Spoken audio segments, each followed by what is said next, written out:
We will continue on about screening, and we reach the fourth objective of this session: difficulties of evaluating the screening effectiveness.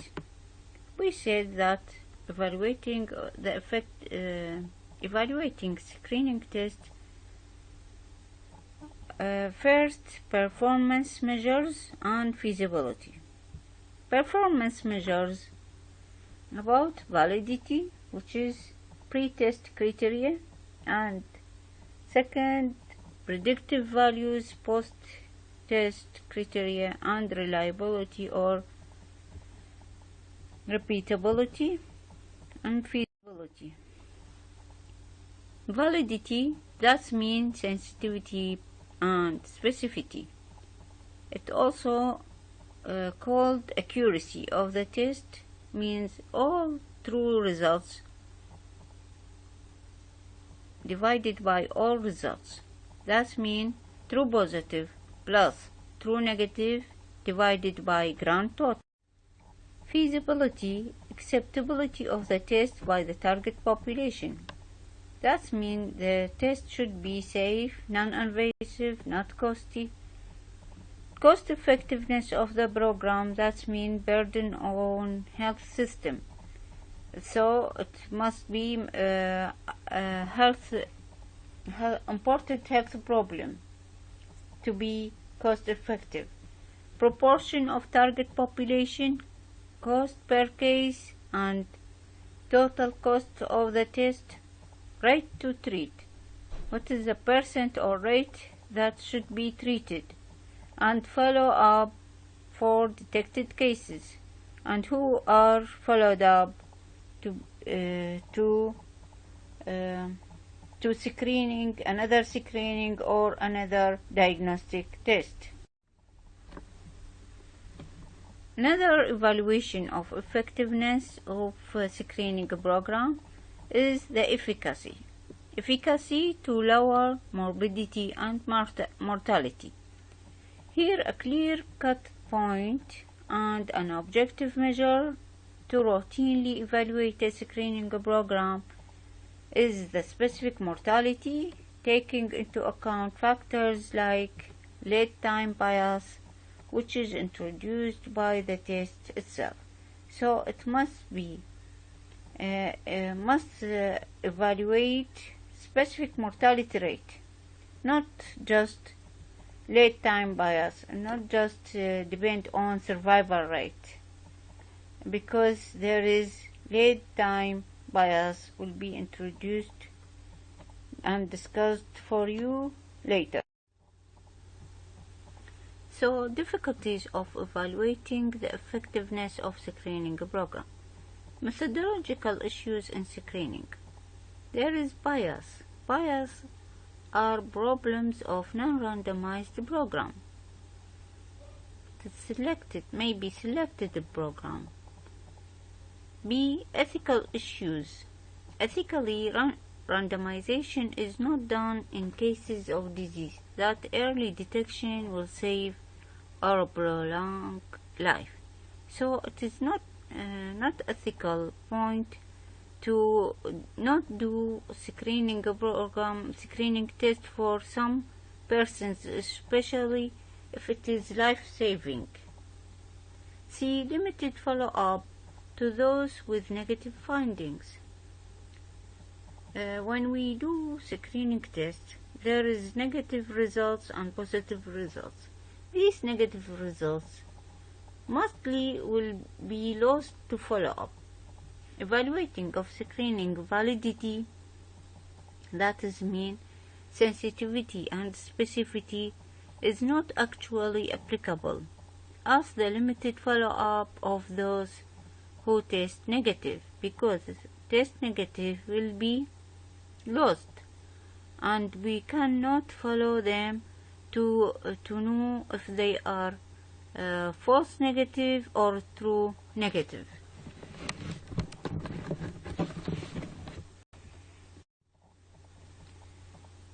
According to bias, there is selection bias, mean volunteer bias or referral bias, length bias, sampling, which is prognostic selection, and date time bias and over-diagnosis bias.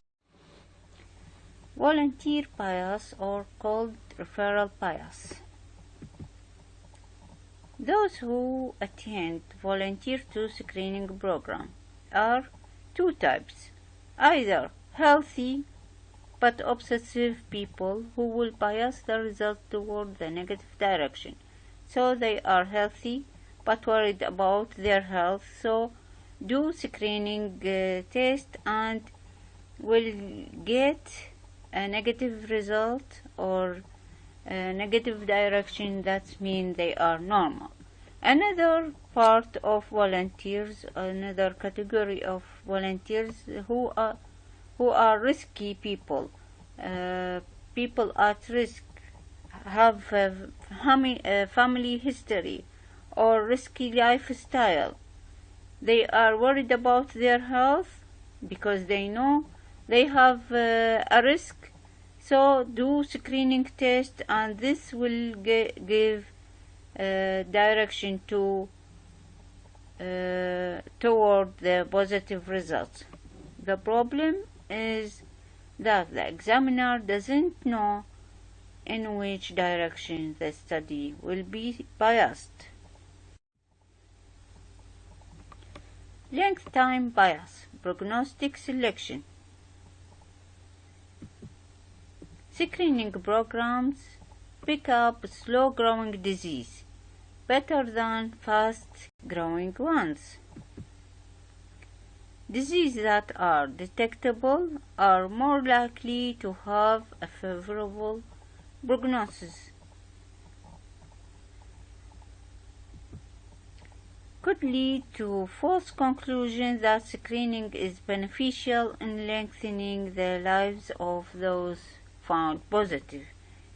So it is give good result and better prognosis, not because of screening program used, but because the disease is slow growing. Late time bias. Early diagnosis falsely appear to prolong survival. Screened patients appear to survive longer, but only because they were diagnosed earlier. Patients live the same length of time but longer knowing they have the disease.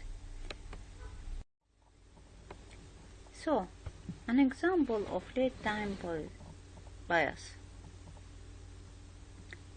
We have two groups of patients, A and B. Group A have a cancer like lung cancer, also group B.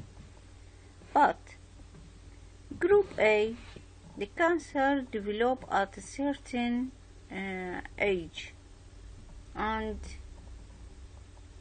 will be detected by diagnosis or normal or usual way of diagnosis. That's mean lately diagnosed. Cancer detected at the age of 67 because of symptoms, and they will die at the age of 70. This will lead to survival rate after 5 years 0%. Another direction,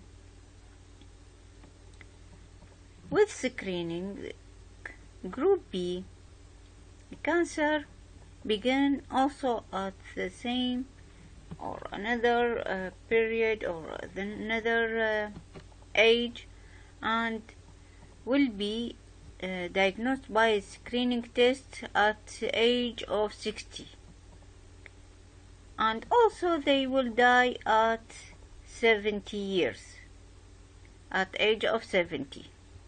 At the age of 70. That means they will know about the presence of disease for more than 10 years. 10 years they know that there is a problem or disease or lung cancer, and that will lead to survival rate after 5 years about 100%, but in the truth they will group A and group B will die at the same age period at 70. Another bias is overdiagnosis bias. The screeners tend to get more positive results to give bulk to his study. This will increase false positive percentage, giving a false impression of increased detection and diagnosis of a preclinical stage. It is not a true number or true percentage of or true prevalence of disease, but it is more than actual. Inflated estimate of survival because they are false positive. That means they are normal, so they will survive more than the diseased person, and this give inflated estimate of survival. Critical perspective on screening program. Screening clearly has benefits, but it is important to consider it critically rather than accepting it without questions. So it must be there is outweighing of benefits and harms, whether they are psychological, social harms, or physical harms. Issues raised by screening. First, alteration of usual doctor-patient contract. Screening targets apparently healthy people who have not sought the help of the health service with the offer of help for something they may have never thought about. So, the usual way of doctor-patient relationship is patient, symptomatic patient, know he is patient, go to seek medical advice and need treatment. While in this relationship, it is altered.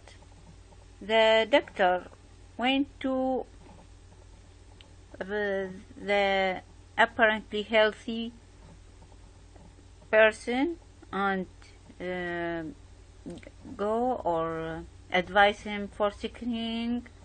That is, he is not needed. He is not need, and may lead to positive results. So there will be another diagnostic test or advise him for treatment which may be rejected by the patient, by apparently healthy person, and he may refuse everything because he believes himself he is normal. Second, complexity of screening program. So there is questions and debates. Especially sometimes the screening test not for a cancer, but it is test a precursor of cancer, like cervical cancer. Test the screening for hyperplasia or abnormality, early abnormality before the cancer begin. Questions and debate. Is the nature of history understood? Every physician, in order to inform people or public about a screening test, there will be usual questions and debates and discussion about the screening, and the physician must know the natural history about the disease. There must be how many abnormalities would regress spontaneously. Are the right person being screened? The physician should have answers for all these questions. Debate over whether screening has caused reduction in mortality. Is there over-treatment? Is there psychological impact of screening? And of course, positive results or not. Third, limitation of screening. In addition to the previous limitation of screening and risk of screening, there is social limitation. Growing evidence of uncertainties and extent of overdiagnosis, and limitation in communication about communicating benefits, harms, and risk of preventive intervention can be challenged.